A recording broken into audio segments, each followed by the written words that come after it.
Welcome to our channel. నేను నవీన్. ప్రస్తుతం ప్రపంచం మొత్తం కూడా బాంబుల భయంతో యుద్ధ ట్యాంకర్లతో ఏ నిమిషానికి ఏమవుతుందా అని బతుకు జీవుడాన్ని బ్రతుకుతున్న రోజులు ఇవి. అయితే ఇలాంటి సిచ్యువేషన్స్లో అహంకారం, ఆధిపత్య ధోరణితో ఎవరైనా కాలు దూవితే ఎలా ఉంటుంది? ప్రస్తుతం సీన్ అదే కనిపిస్తుంది. ఇజ్రాయెల్, ఇరాన్ మధ్యలో అమెరికా. సో ప్రస్తుతం చేస్తున్న ఈ యుద్ధం దేనికోసం?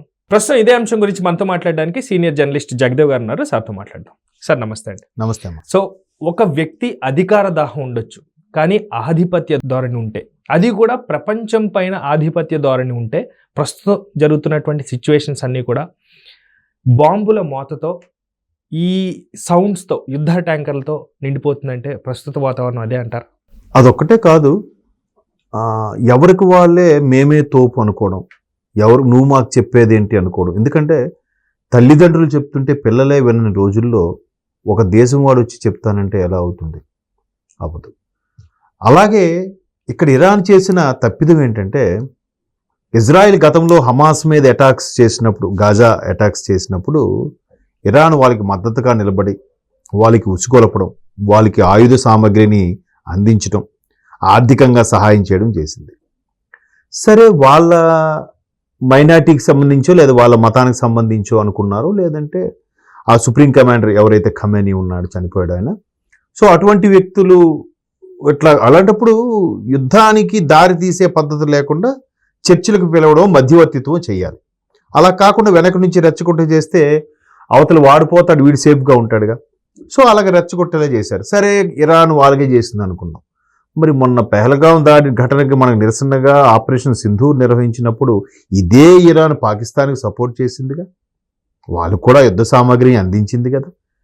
పాకిస్తాన్కి ఏ ఒక్క దేశము సపోర్ట్ చేయలేదు, అందరూ నడి రోడ్డు మీద నిలబెట్టేసేలాగా చేస్తే ఇరాను, అమెరికా కూడా, టర్కీ అసలు వచ్చిందే కూడా అమెరికా వాళ్ళు కదండి అప్పుడు సింధూర్ పాకిస్తాన్ సపోర్ట్ చేయడం వల్ల. కాదు యాక్చువల్గా పెహల్గాం దాడి వల్ల మనం ఆపరేషన్ సింధూర్ నిర్వహించారు. ఆ పేరున నువ్వు హిందువా ముస్లిమా అని అడిగి మరీ చంపారుగా. చంపితే అంటే మన వాళ్ళు ఎంత పవర్ఫుల్ అంటే, దాడి జరిగిన 15 రోజుల్లోనే ఆ ముగ్గురు వెధవల్ని అక్కడికక్కడ మట్టు పెట్టేశారు. ఇంకా అరెస్ట్ చేయడము, వాడిని ఉంచడము, వాడిని ఉంచితే వాడిని రిలీజ్ చేయండి అని చెప్పి ఇంకో అటాక్ చేయడము, వాడిని రిలీజ్ చేయకపోతే ఇలా చేస్తామని జైషే మహమ్మద్ తాలూకు ఎవరు ఉన్నారని, ఇంకా రకరకాలుగా జరిగాయి. సో మొత్తానికి ఆపరేషన్ సింధూర్తో ఇది పోసేశారు. బయటికి చెప్పకపోలేదు కానీ బయట పోసేశారు. దానికి రివర్స్లో ఇలా క్రికెటర్లు చేయడము, ఓవర్ యాక్షన్, క్రికెటర్లు భార్యలు కూడా ఓవర్ యాక్షన్ చేయడం మనం చూసాం. సో అలాంటి సందర్భాల్లో సుమారుగా 21, 23 ముస్లిం దేశాలు ఎవ్వరూ పాకిస్తాన్ సపోర్ట్ చేయలేదు.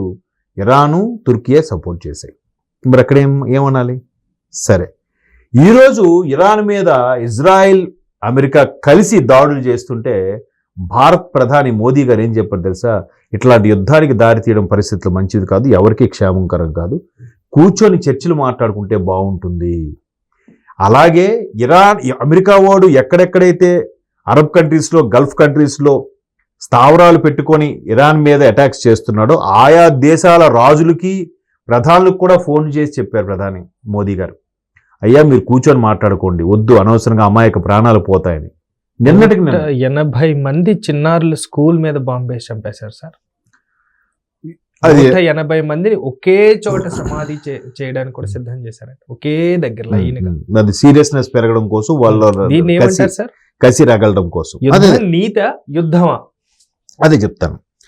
సో ఇక్కడ మొన్న కూడా మా ఆఫీసులో ఒక పెద్ద ఆయనగా మాట్లాడారు. మహిళల్ని, చిన్నపిల్లల్ని ఇలా చేసి ఓచుకోత కోస్తున్నారు, ఇది ఎంతవరకు కరెక్టు, తప్పు కదా అని ఆయన ఇజ్రాయెల్కి యాంటీగా మాట్లాడాడు. సో మొన్న ఆపరేషన్ సింధూర్ టైంలో సుమారుగా ఒక 100 స్థావరాల మీద, 100 కాదు 60-70 స్థావరాల మీద అటాక్స్ చేస్తే 100కు పైచిలుకు తీవ్రవాదులు చనిపోయారు. దాంట్లో ఆయా తీవ్రవాద సంస్థల్లో ట్రైనింగ్ అవుతున్న చిన్న పిల్లలు కూడా ఉన్నారు. అయ్యో చిన్నపిల్లడిని చంపేశారే పాపం అని అంటే, వాడికి చిన్నప్పటి నుంచి గన్ను పట్టుకొని నేర్పించి వాడినే పెద్దయ్యగా నేర్పిస్తున్నారు. అప్పుడు మరి వాడు ప్రమాదకరమైన మానవ బాంబుగా మారుతున్నాడుగా, మారుతున్నారుగా.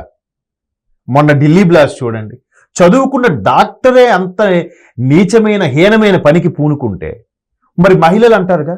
మరి మొన్న అల్ఫలా యూనివర్సిటీలో ఒక మహిళా డాక్టర్ కూడా ప్రసాదంలో విషాలు కలపడానికి రెడీ అయిపోయిందిగా, ఆ ప్రాజెక్టులో ఆమె కూడా ఉందిగా. మరి ఇలాంటి సందర్భాల్లో చిన్నపిల్లల్ని మహిళల్ని ఎక్స్క్యూజ్ చేయమంటారా వద్దంటారా మీరే చెప్పండి. ఉమ్. వాళ్ళని హితబోధ చేస్తూ కొన్ని ఒక ట్రాన్స్లోకి తీసుకెళ్ళిపోయి హిప్నాటైజ్ చేసి వాళ్ళు వాడుకుంటున్న వాళ్ళు ప్రమాదమా వీళ్ళు ప్రమాదమా? వాళ్ళు ప్రమాదం కాబట్టే వాళ్ళ దృష్టిలో ఖమేనీ లాంటి సుప్రీం కమాండర్ ఇంత దారుణానికి అన్ని దేశాలకి చుట్టుపక్కల ఉన్న అన్ని ముస్లిం దేశాలకు కూడా న్యూక్లియర్ పవర్ ఇవ్వాలని ప్రయత్నించాడు ఆయన. న్యూక్లియర్ బాంబులు తయారు చేసే విధంగా వాళ్ళకి ఎంకరేజ్ చేశాడు. ఇది కానీ పశ్చిమాసియాలో కానీ స్ప్రెడ్ అయితే ఇంకా మానహోమం సృష్టించబడుతుందని చెప్పి ఆ సుప్రీం కమాండర్ని లేపేశారు. టార్గెట్ చేసి మరీ లేపారు. ఎందుకు లేపారు?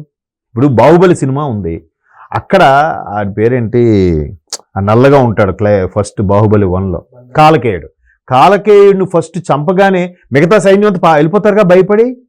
ఇక్కడ ఇజ్రాయిల్ అండ్ అమెరికా కాన్సెప్ట్ కూడా అదే. మన భారతీయుల్లాగా పోనీలే వాడు పాపం వాడిపోతాడు, వాడి కర్మ వాడే అనిపిస్తాడనే టైపు కాదు ఇజ్రాయిల్. వీళ్ళని ఇప్పటి నుంచి తుదముట్టించకపోతే మనకే ప్రమాదం. పైగా చుట్టూ ముస్లిం దేశాల మధ్యలో ఒకటి ఇజ్రాయిల్. ఎలా అంత ధైర్యంగా అంత వీరోచితంగా ఎలా పోరాడగలుగుతుంది? వాస్తవానికి ఇజ్రాయిల్ను హమాస్కి ఇరాన్కి ఏదైతే జరిగాయో హమాస్ విషయంలో అయిందో శాంతి ఒప్పందం ఇదే ట్రంప్ చేస్తే ఓకే అనుకున్నారు, కాల్పులు విరమించారనుకున్న టైంకి అదే రోజు సాయంత్రం హమాస్లో ఇజ్రాయెల్ సానుభూతి పరులు అలాగే యూరోపియన్ సానుభూతి పరులు ఉన్నారని 50 మంది నిల్చోబెట్టి కాల్చేశారంట. ఆ విషయం తెలిసిన ఇజ్రాయెల్ మళ్ళీ రాత్రి అటాక్ స్టార్ట్ చేసింది. సాయంత్రానికి ఒప్పందాలు అయ్యాయి, కాంప్రమైజ్ అయ్యారు, మళ్ళీ ఈవినింగ్ స్టార్ట్ చేసింది. ఇజ్రాయెల్ అసలు ఆయన ఎవరు ఒక ఆయన చెప్తాడు, మాజీ మేజర్ సాబ్ ఎవరు, ఆయన మిలిటరీ నుంచి వచ్చిన ఆయన, ఇజ్రాయెల్ వాళ్ళు టార్గెట్ చేశారంటే 50 ఏళ్ళ తర్వాతైనా టార్గెట్ కొడతారు. అది వాళ్ళలో ఉండే దేశభక్తి. ఇజ్రాయెల్ యుద్ధంలోకి వెళ్తుంది అంటే ప్రపంచ దేశాలన్నీ కూడా ఎక్కడో అక్కడ ఆగిపోతారు. కానీ ఇజ్రాయెల్ ఎయిర్పోర్ట్లు ఫుల్ బిజీగా ఉన్నాయంట. ఎందుకు తెలుసా? ఇజ్రాయెల్ యుద్ధం చేస్తుంది కాబట్టి ప్రపంచంలో దేశాల్లో ఉన్న అన్ని ఇజ్రాయెల్ వాళ్ళు కూడా పౌరులు కూడా ఆ దేశానికి వచ్చేసి మిలిటరీ దగ్గరికి వెళ్ళి మాకు గన్నవ్వండి మేము వెళ్తాం మిలిటరీ అంటారు. ఎంత దేశభక్తి అంటే! అలా లేకపోతే చుట్టుపక్కల ఇన్ని దేశాలతో ఆ చిన్న దేశం అది ఎలా పోరాడగలుగుతుంది? సో అలాంటి ఇరాన్ ఏం చేసిందంటే, పోనీ అమెరికాకి ఇజ్రాయెల్ మీద అటాక్ చేయొచ్చు కదా, వీళ్ళు సపోర్ట్ చేస్తున్నారు, వీళ్ళు అమెరికాని ఏం అనట్లేదని చెప్పి జోర్డాను, బహ్రెయిన్, అబుదాబి, దుబాయ్, యుఏఈ ఇవన్నిటి మీద కూడా వాళ్ళు అటాక్ చేస్తున్నారు. ఎంతవరకు కరెక్ట్? వాళ్ళు అటాక్ చేసిన దాంట్లో కూడా పిల్లలు ముసలి వాళ్ళు కూడా చనిపోయారుగా. ఎంతసేపు ఇరాన్లో చనిపోయారు, సమాధులన్నీ ఒక దగ్గర చేస్తున్నాను చూపిస్తున్నారే, మరి ఇది అటాక్ చేసిన మన భారతీయ పౌరులు కూడా చిక్కుకున్నారు ఇప్పుడు గల్ఫ్ కంట్రీస్లో. కావాలని వీళ్ళకి ఆయిల్ రిఫైనరీ వల్ల మనతో బిల్డప్ ఇస్తున్నారు, మనల్ని పట్టించుకోవట్లేదు అంటే ఇప్పుడు మీరు ఉన్నారండి, మీరు నా మిత్రుడు, నాకు ఒక శత్రువు ఉన్నాడు, మీరు ఆ శత్రువుతో మాట్లాడతారు, మీరు నాతోనే మాట్లాడతారు, ఆడితో మాట్లాడతారు. మధ్యవర్తం కాదు, మీకు అనవసరం, నేను అందరితోనూ మంచిగా ఉంటాను అనే కాన్సెప్ట్ మీది. అరే నేను ఆడితో శత్రుత్వం ఉండుకొని తెలుసు కూడా వీడు వెళ్ళి మాట్లాడతాడా అని చెప్పి నేను మిమ్మల్ని మీ మీద అటాక్ చేస్తే ఎంతవరకు కరెక్ట్? మీరు నాతో మంచిగానే ఉన్నారు కదా. ఇప్పుడు ఇరాన్ చేసింది అదే. సో అలా చేసినప్పుడు అమెరికా తాలూకు ఏదో ఒక డ్రోన్, అంటే సుమారుగా 50 కిలోస్ డ్రోన్ ఏదో ఒకటి ఫెయిల్ అయింది. అది దొరికింది. అది ఒకవేళ ఏదైనా కడిపితే అది బ్లాస్ట్ అయితే భయంకరమైన బ్లాస్ట్ అవుతుంది. సో అది ఎక్కడది అబుదాబిలో అక్కడ అవుట్కట్స్లో ఎక్కడో దొరికిందంట. దానికి ఇరాన్ ఎట్లా యాడ్ వేసుకుంటుందంటే అమెరికా ఫెయిల్ అయింది, అమెరికా దగ్గర ఇవేమి లేవు అని. ఇరాన్ దగ్గర పరిస్థితులు బాగాలేవు. ఖమేనీతో పాటు పవర్ఫుల్ ఆయన ఉండే కమాండర్లు, నెక్స్ట్ జనరల్లు వీళ్ళందరూ పోయారు. నెక్స్ట్ ఎవడైతే ఈయన మరణానంతరం అనుకుని ఒక ఆయన రెడీ చేశాడో ఆయన కూడా చనిపోయాడు. ఇప్పుడు కుటుంబ సభ్యులతో సహా అందరూ చనిపోయారు. ఇప్పుడు ఏమనుకుంటున్నా అయ్యో అని చెప్పి మన దగ్గర చాలా మంది స్టేటస్లు పెడుతున్నారు. పాకిస్తాన్ ఓచకోత కోస్తే మనకి దొంగ దెబ్బ తీస్తే వాడికి సపోర్ట్ చేసినవాడికి మనం ఎలాగండి సంతాపం ప్రకటిస్తాం? వాడు ఎంత మంచివాడైనా కానీ. పాకిస్తాన్ అందరినీ ఎండగట్టారు. ఇలాంటి చేతకాని వెదవలేట్రా మీరు, బట్టలు ఇప్పి తీసి మరి కూడా కాల్చి చంపేశారే అమాయకుల్ని పెహల్గాంలో. అటువంటి పాకిస్తాన్ని సపోర్ట్ చేసింది ఎవరండి? ఇరానోడు కాదా? అప్పుడు మరి ఇక్కడ ఉండే వాళ్ళు ఎవరైతే స్టేటస్లు పెట్టుకొని అయ్యో ఖమేనీకి సంతాపం తెలియజేస్తున్నారో ఆ రోజు గుర్తురాలేదా ఈ ఖమేనీ సపోర్ట్ ఇచ్చాడని? అదే అంటాను, ఇజ్రాయెల్ వాళ్ళకి అది లేదు. పోనీలే పాపం అంటే ఏమవుతుంది? సెప్టిక్ అయిపోతుంది, ఎంటర్ అయిపోతున్నారు. ఇప్పుడు అదే చెప్తున్నారు, అల్ఫలా యూనివర్సిటీలో జరిగిన మహిళా డాక్టర్ కూడా మత్తు ప్రసాదాలు కలపడానికి కూడా డిసైడ్ అయిందట కదా. ఆ టీంలో 5గురిలో ఆమె ఒకరితి. అయ్యో ఆడవాళ్ళు చిన్నపిల్లలు అంటే మరి ఆమె ఆడదే కదా, పైగా డాక్టర్ చదువుకుంది కదా, ఎంత విచక్షణ ఉండాలి, ఎంత విజ్ఞత ఉండాలి, అదంతా అవసరం లేదు. పైగా నువ్వు ఎక్కడ చదువుకుంటున్నావు, ఏ దేశపు తిండి తినాలనుకుంటున్నావు, ఏ భారతదేశం నీకు పోషిస్తుంది, ఆ భారతదేశంనే పట్టుకొస్తావా? ఏమైనా ఉందా? అలా ఎంతో మంది ఉన్నారు, మన చుట్టూ కూడా ఉన్నారు. అది ప్రమాదకర పరిస్థితి. ఆ ప్రమాదకర పరిస్థితిని ఇజ్రాయెల్ యాక్సెప్ట్ చేయదు. అందుకే అక్కడ చిన్నపిల్లల, ఆడవాళ్ళ, బాలికల, మహిళల అని చూడట్లేదు వాళ్ళు. పాయింట్ క్లియర్ గా ఉంది, స్ట్రైట్ వెళ్ళిపోతున్నారు అంతే. పోనీ ఈ ఇరానోడు ఏమైనా అమెరికాకి, ఇజ్రాయెల్కి అటాక్ చేస్తున్నాడా, వీళ్ళు సపోర్ట్ చేస్తున్నారు, వీళ్ళు వాళ్ళకి ఒత్తాసు పలుకుతున్నారని చెప్పి అమెరికా బేస్మెంట్లు ఉన్నాయి గల్ఫ్ కంట్రీస్లో కూడా.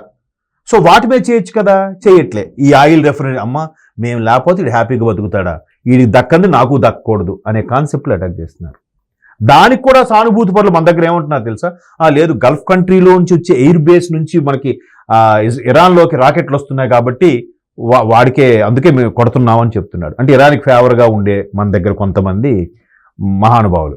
అంటే ఇప్పుడు ఫర్ ఎగ్జాంపుల్ మీరు ఉన్నారు, మీ అపార్ట్మెంట్లో ఒకడు దొంగ ఏదో దిగాడు, ఆ అపార్ట్మెంట్ నుంచి నాకు అడుగు బాణం వేసి కొట్టాడు అనుకుందాం. ఆడిని నేను కొట్టాలి కానీ ఈడ అపార్ట్మెంట్లో ఆడికి స్థానం ఇచ్చాడరా అని చెప్పి మిమ్మల్ని కొడతాను. ఆడిని నేను కొట్టకుండా ముందు ఆడిని పంపించి అప్పుడు మిమ్మల్ని కొట్టాలి. అలాంటి వాడికి ఎందుకు స్థావరం ఇచ్చామని కదా. మరి ఆ గల్ఫ్ కంట్రీస్ అన్ని ఆల్మోస్ట్ ఆల్ ముస్లిం మతపరమైన దేశాలేగా. మరి పైగా రంజాన్ నెల, ఎంత వాళ్ళు శ్రద్ధగా, ఎంత చక్కగా ప్రార్థన చేసుకునే పరిస్థితి. వాళ్ళకి చాలా పవిత్రమైనది కదా.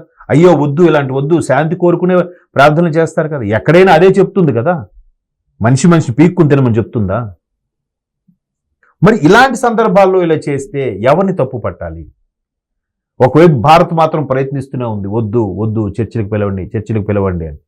అయితే ఇదే అంశం మీద ఎవరు అబుదాబి రాజు, అలాగే జోర్డాను యువరాజు ప్రధాని కూడా ఆయననట, ఆ యువరాజు చర్చిలకి వెళ్ళడానికి ఇరాన్తో మాట్లాడితే, మేము ససేమిర్ ఇంకా మా సుప్రీం కమాండర్ను కోల్పోయి కొన్ని వందల మంది కోల్పోయాం కాబట్టి మేము ఇంకా చర్చిలకి తావు లేదు, మేము రాముని డిక్లేర్ చేశారు. పైపెచ్చు ఇరాన్ పౌరులు 500 మంది చనిపోయారని సానుభూతి కోసం ప్రకటించింది ఇరాన్ ప్రభుత్వం. సరే, మరి మొన్న సరిగ్గా నెల రోజుల కిందట అమాయకమైన సిటిజన్స్ని ఒకే రోజు 3500 మందిని మిలిటరీతో కాల్చి చంపేశారు, గుర్తుందా? Just 1 month back. అల్లర్లు చెలరేగా ఇరాన్లో. అక్కడ పౌరులందరూ ఇరాన్ ప్రభుత్వాన్ని వ్యతిరేకించారుగా. రోజుకు 200, 300, ఒకే రోజు 3500 మంది చంపేస్తే వెంటనే ఇరాన్ తెలివిగా నెట్వర్క్, శాటిలైట్ అని కట్ చేసిందట, బయట ప్రపంచం తెలిసిపోతుందని. వీళ్ళు చంపేస్తే పర్లేదు, అమెరికా, ఇజ్రాయెల్ అటాక్ చేస్తేంట 500 మంది ఇరాన్ పౌరులు చనిపోయారంట. అయ్యో, వీళ్ళు చంపేసినప్పుడు మనుషులు కాదు, ఇతర దేశం వాడు వీడొచ్చి చంపితే 500 మంది ఇరాన్ పౌరులు చనిపోయారు, అమాయకమైన ప్రజలు చనిపోయారు. సానుభూతి. బాలికలు చనిపోయారు, ఒకే దగ్గర వాళ్ళందరినీ భూస్థాపితం పాతి పెడతాం, మాకు చూసి కసి పెరగాలని. మరి ఒకేసారి సమాధి చేశారే 3500 మందిని, అప్పుడు కసి పెరగదా? సో ఇరాన్ మిలిటరీకి ఇరాన్ ప్రజలు కూడా మద్దతు ఇవ్వట్లేదు. మీరు చేసిన ఈ పిచ్చి చేష్టల వల్లే అమెరికా ఎంటర్ అయిపోయింది. మీరు ఎందుకు ఇలా ఓచకోత కోస్తున్నారు ప్రజల్ని? మీదో వ్యతిరేకత వచ్చింది కాబట్టి ప్రజలు నిరసన తెలియజేస్తారు, దాన్ని చర్చలకు పిలిచి కాంప్రమైజ్ చేయాలి, కానీ మీరు ఎదురు తిరిగి అందరూ చంపేస్తారా అనేది అమెరికా ఎంటర్. అమెరికా తెలిసింది కదా, డబ్బున్నోడు ఎలాగైనా ఎంటర్, వాడు కొంచెం పొగరు, గర్వం అన్నీ ఉంటాయి. ఎవడైనా ఎక్స్ట్రా చేస్తే వాడు వెంటనే పేటెంట్ రేట్ తీసేసుకుంటాడు, వాడిని కొనేస్తాడు. మరి ఎందుకు? మీకు అంత సత్తా ఉన్నప్పుడు తెలివిగా ఎదుర్కోవాలి, సత్తా లేనప్పుడు జాగ్రత్తగా చాకచక్యంగా వెళ్ళాలి కదా. సో ఇంకా పశ్చిమాసియా, ఇంక నిన్న ట్రంప్ కూడా స్టేట్మెంట్ ఇచ్చారు, వాళ్ళ పౌరులు 6 ఎప్పుడైతే మిలిటరీ వాళ్ళు 6 చనిపోయారో ఇంకా 4 వారాల పాటు కొనసాగుతామని స్టేట్మెంట్ ఇచ్చాడు. ఫైనల్. ఇంకా మరి మ్యాప్లో ఇరాన్ ఉంటుందా ఉండదా మనకు తెలియదు. Thank you sir, thank you so much.